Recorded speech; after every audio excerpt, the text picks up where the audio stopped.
రోజు 2 స్పూన్లు lion date syrup గోరువెచ్చని పాలల్లో కలుపుకుని తాగొచ్చు. లయన్ డేట్ సిరప్ ప్రతిరోజు 2 స్పూన్లు. కక్షగట్టి హరీష్ రావుపై సీఎం రేవంత్ రెడ్డి కేసులు పెట్టించారని ఆరోపించారు బీఆర్ఎస్ నేత ఆర్ఎస్ ప్రవీణ్ కుమార్. ఈ కేసులో ప్రభుత్వ ఉద్యోగైన వంశీ చేత హరీష్ రావు పేరు చెప్పించేందుకు ప్రయత్నిస్తున్నారని మండిపడ్డారు. హరీష్ రావు పేరు చెప్పాలని డీసీపీ విజయ్ కుమార్ వేధిస్తున్నారని ప్రవీణ్ కుమార్ ఆరోపించారు.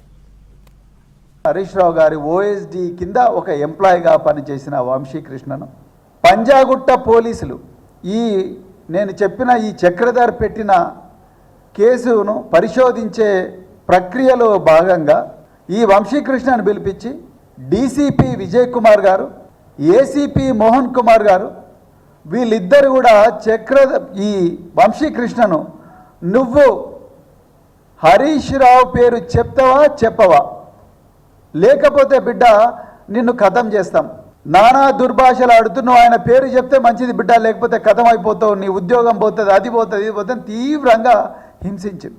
మాటి మాటికి హరీష్ రావు గారి పేరు, మచ్చా వేణుగోపాల్ రెడ్డి మాజీ vice chairman market committee Siddipet పేరు చెప్పి వేధిస్తూ ఉన్నారు అని చెప్పి ఆయన స్టేట్మెంట్ మెజిస్ట్రేట్మెంట్ ధర ఇచ్చేదాకా ఈ బయటి ప్రపంచానికి వీళ్ళు పెడుతున్న చిత్రహింసలు తెలవవు.